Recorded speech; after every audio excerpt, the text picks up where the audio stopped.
Алматы көп салалы колледжі математика пәні оқытушысы Байназарова Гүлсім Ахмедовна, математика пәні.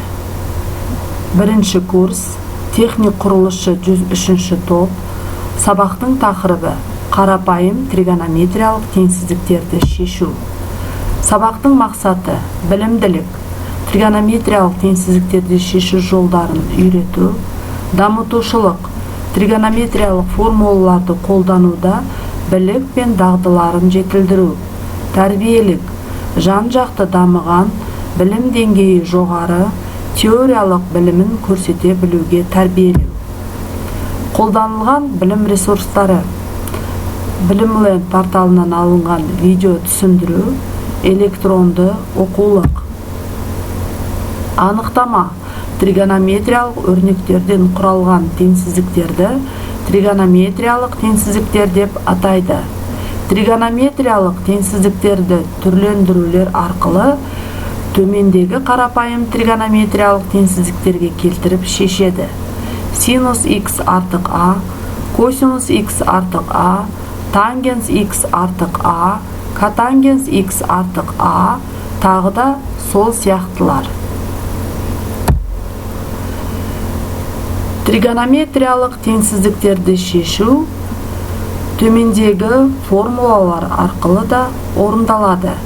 Синус x, косинус x функцияларында a минус 1 мен 1 аралығында болғандықтан a-ның модулі 1-ден кем шарты орындалады. Теңсіздіктерді шешу алгоритмі: бірлік шеңбер сызамыз, оның бойынан синусы a-ға тең болатын нүктені табамыз, сол нүкте арқылы перпендикуляр түзу жүргіземіз, шеңбермен қиылысу нүктелерін белгілейміз, есептің берілгендегі теңсіздік таңбасына сәйкес барлық нүктелердің жиыны болатын доғаны жуан қара сызықпен бояймыз, шешімін бастапқы нүктеден соңғы нүктесіне қарай сағат тілінің қозғалысына қарсы бағытта жүре отырып аламыз. Функцияның периодтылығын ескереміз. Жауабын жаза. Білімленд порталынан мысалдар қарайық. Тригонометриялық теңсіздіктерді бірлік шеңбер арқылы шешуге мысал.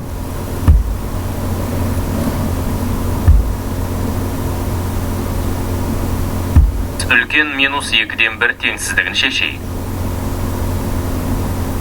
Ол үшін бірлік шеңберді пайдаланамыз.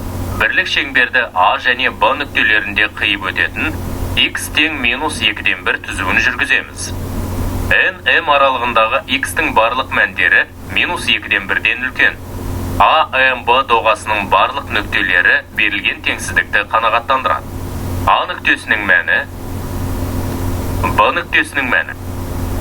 Теңсіздіктің шешімі минус 2 пи бөлінген 3 плюс 2 пи к, 2 пи бөлінген 3 плюс 2 пи к аралығындағы барлық мәндер болады.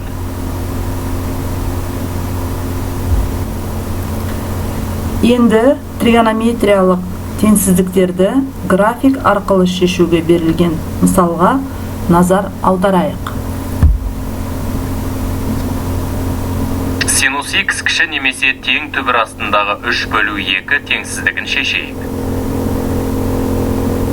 Y тең синус x және y тең түбір астындағы 3/2 функцияларының графиктерін сызайық.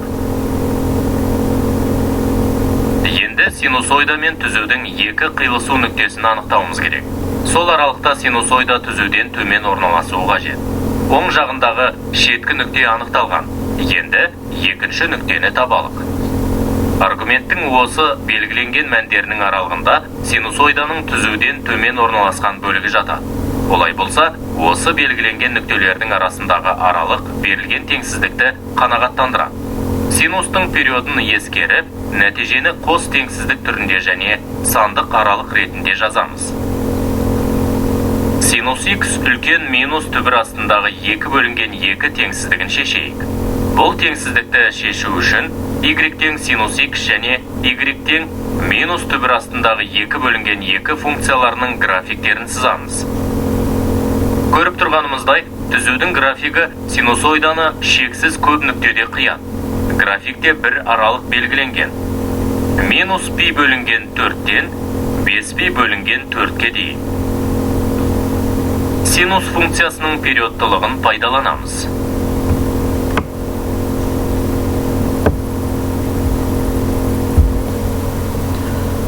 Сабағымызды бекіту үшін өзіндік жұмыс орындаймыз. Әркім өз нұсқасын орындайды. Орындауға 7 минут беріледі. Үй жұмысы, алгебра және анализ бастамалары 10-шы сынып.